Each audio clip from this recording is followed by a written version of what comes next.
welcome to our special video about natural remedies. I've spent 15 years owning a health food store, and I got to talk to people, and it really is something that we are not using in the Western world, the natural remedies that could make our lives so much better. And what we're doing is trying to go through as many maybe unknown or not things that people aren't aware of as it should be. Yarrow, to me, was one that we should do a video on because it has so many uses, and you can even grow this in your own yard. It's a beautiful plant. It's deer resistant, mosquito resistant. It helps with erosion. So everybody should be growing yarrow in their backyard. And part of our video today was to show you some of the amazing benefits of yarrow. And so we listed some things early in the video, and now we're going to talk in depth just a little more about some of the things that yarrow can do for you.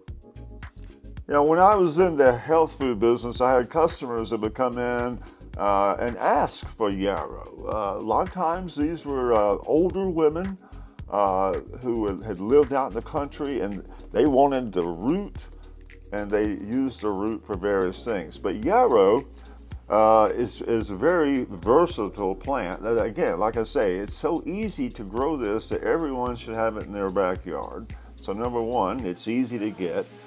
There are other terms for it in case you've ever kind of heard some other terms. It's also called achillea, bloodwort, carpenter's weed, devil's nettle, nosebleed, old man's pepper, staunch weed, thousand leaf, and woundwort. But I've always heard of it as yarrow, and that's the typical way we refer to it. Now, some of the things that yarrow can do, you can buy these in supplements. You can get capsules, you can get tinctures, you can get the yarrow in some form, and that's fine if you wanted to use it in that way. Just keep in mind there's a 250 to 500 milligrams is typically what you should take, and then of course that'll be on the bottle.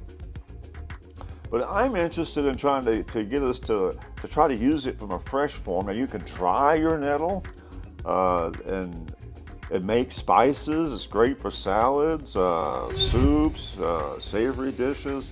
Getting back to some of there were some drawbacks. If you're allergic to daisies or mums, marigolds, or something in that ragweed, then yarrow is in that family. So it's not recommended if you're allergic to those plants. And also, it's not to be used during a pregnancy or for breastfeeding. Ironically, it's very good for female fertility.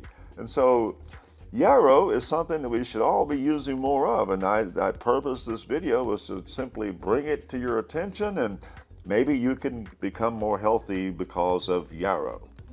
Some of the things that it does, regulates your blood sugar, protects your liver, your gallbladder, it stimulates menstruation, helps with your sleep, can alleviate hay fever, and I have a friend of mine who's had some problems with their urinary tract, and this possibly could help her. I hope she watches this video. It can speed up the elimination of urine.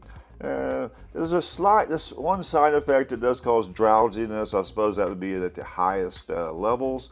And even though it's really good for the skin, it can cause some skin irritations if you use it topically, even though it's meant to be used as a first aid as well. So everything taken with a grain of salt. Most of these side effects and drawbacks are not for everybody, just some people might have a problem with it.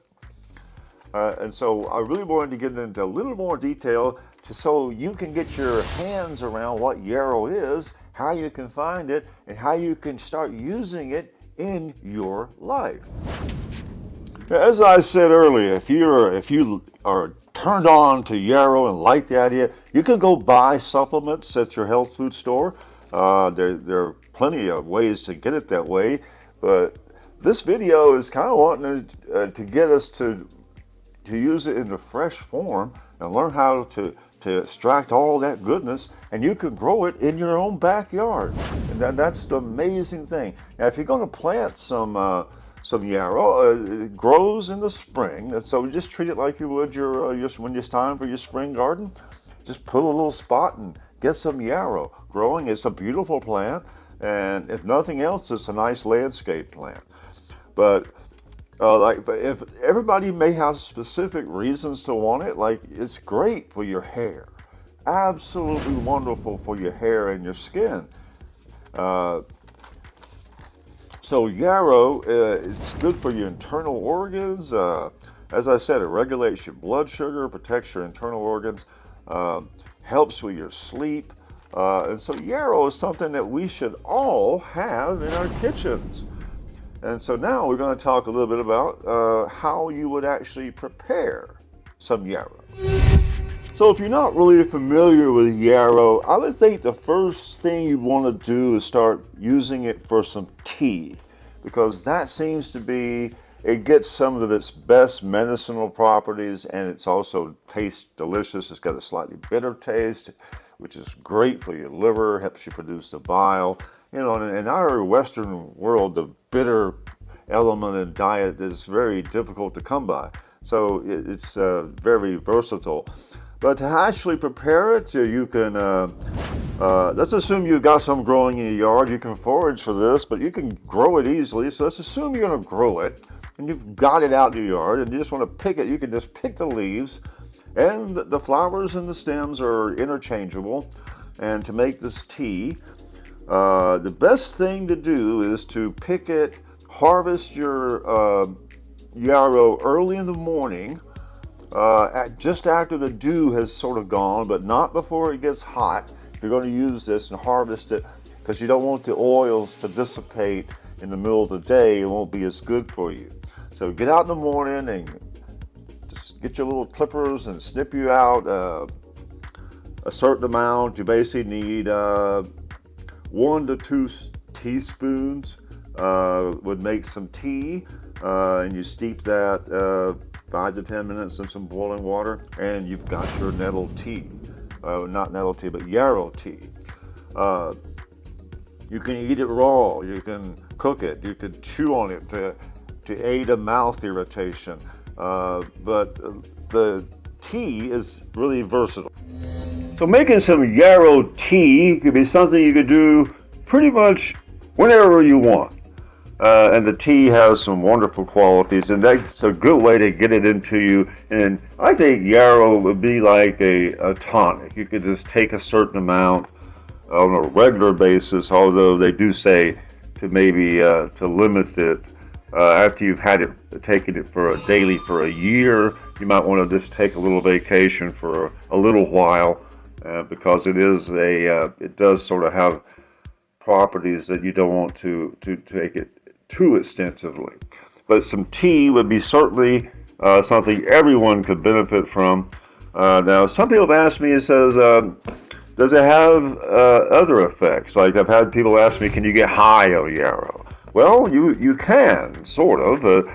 It has an effect that's varies from a subtle giddiness to a mild mood alteration. And so yarrow, you can make a salad, put it in your salads, you can make tea with it, you can use it for emergency medicine and for first aid. You can grow it in your backyard and just look at it because it's a beautiful plant, keeps deer, mosquitoes away. Yarrow is something that all of us should have in our lives, and it's easy to make that happen. Well, thanks for watching this video from Show and Tell and Home Remedies, where our purpose is to make you more aware of all the wonderful herbs and plants that you can have in your own backyard, or get them from a local wooded area. There are things out there that we could all use. And today we were talking about yarrow. It is certainly a safe thing to use. And the next episode, we're going to discuss something called dandelion, something that grows in everyone's yard. And dandelion, like yarrow, is easily available, and everyone could benefit from using it. Thanks so much for joining us, and if you enjoyed this video, be sure to tell a friend about it. Maybe it might help their life in some ways you would not even imagine. So be healthy, everyone, and we'll see you next time.